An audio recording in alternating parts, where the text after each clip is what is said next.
सभापति महोदय, हमारे देश में गृह मंत्रालय और गृह मंत्री का कितना महत्व है, इसका अनुमान इसी से लगाया जा सकता है कि स्वतंत्र भारत में गृह मंत्रालय का भार सरदार पटेल ने स्वयं अपने कंधों पर लिया।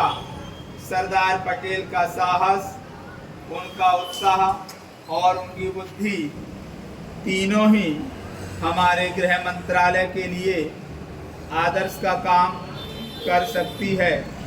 परंतु दुर्भाग्य से सरदार के पश्चात इन तीनों बातों में कुछ कमी आती हुई दिखाई देती है। उदाहरण के लिए एक ही बात मैं कहना चाहता हूँ। 1962 में जब हमारे देश पर चीन का हमला हुआ तो 14 नवंबर 1962 को हम सब ने इसी सदन में खड़े होकर एक प्रस्ताव पास किया था, जिसके शब्द थे, भारत की भूमि जब तक हम शत्रु से स्वतंत्र नहीं करा लेते तब तक हमारा यह संघर्ष बराबर जारी रहेगा, भले ही वह कितना ही लंबा क्यों ना हो। लेकिन कुछ दिन बाद आगे चलकर हमने राष्ट्रीय एकता सप्ताह यह दिवस मनाना शुरू किया, तो हमने उस प्रतिज्ञा को कुछ दूसरे शब्दों में बदल दिया। उस प्रतिज्ञा के शब्द थे, मैं अपने देशवासियों के संकल्प को दोहराता हूँ कि मैं अपने देश की स्वतंत्रता तथा एकता की रक्षा करूँगा, चाहे इसके लिए कितना ही कड़ा और लंबा संघर्ष क्यों ना करना पड़े। मैं राष्ट्रीय एकता तथा बल के लिए तन मन से काम करने की शपथ लेता हूँ। लेकिन इस बार राष्ट्रीय एकता सप्ताह के सिलसिले में एक छोटा सा प्रकाशन भारत सरकार की ओर से प्रकाशित हुआ है।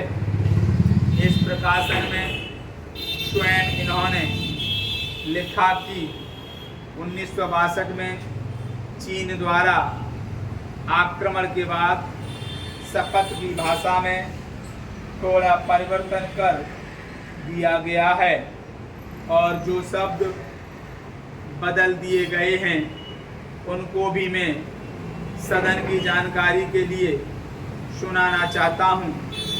मैं प्रतिज्ञा करता हूं कि मैं कभी हिंसा का प्रयोग नहीं करूंगा और मेरा विश्वास है कि धर्म, भाषा, प्रांत संबंधी तथा अन्य सभी राजनीतिक और आर्थिक विवादों का शांतिपूर्वक और संवैधानिक तरीकों द्वारा हल किया जाना चाहिए।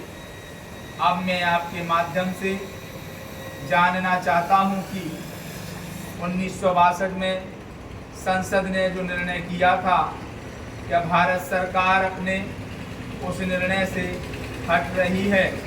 अगर सरकार अपने निर्णय से हट रही है तो यह जो सरकारी प्रकाशन आया है जिसके द्वारा 1962 की शपथ में परिवर्तन किया गया है, इसका आधार क्या है?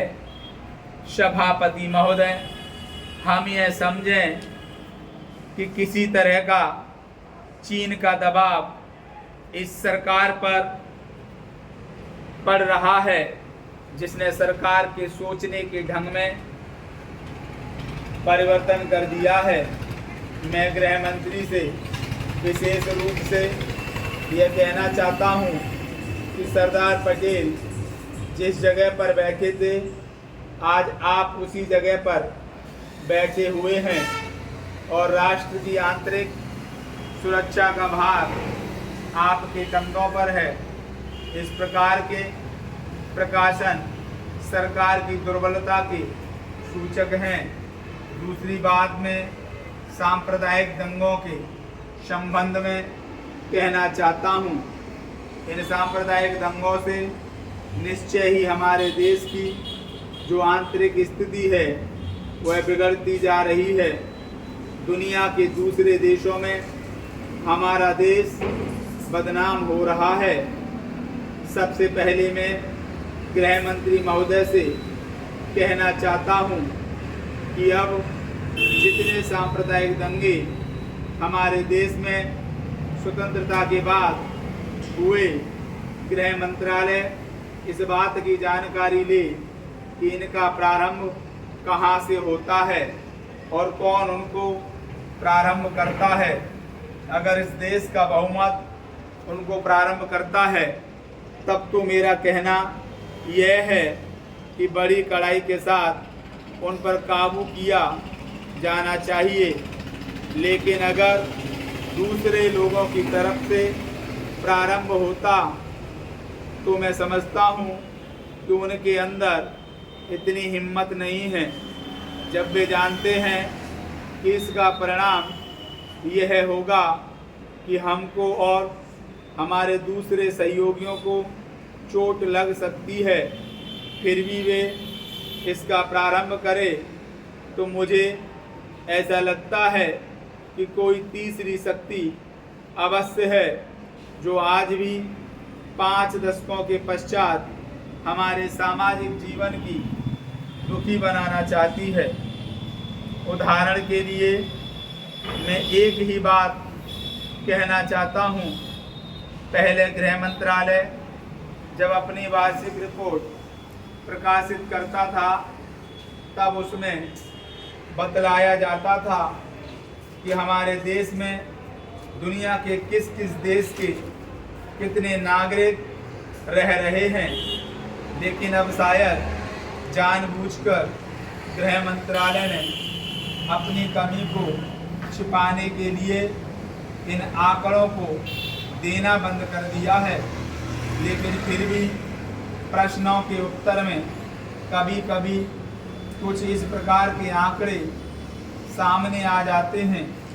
अभी हाल में जब यहाँ पूछा गया कि हमारे देश में पाकिस्तान के कितने नागरिक ऐसे हैं जो पासपोर्ट लेकर रह रहे हैं, तब उत्तर में सरकार ने बतलाया कि इस समय पासपोर्ट के आधार पर भारत में रह रहे पाकिस्तानी नागरिकों की संख्या लगभग 217,000 है।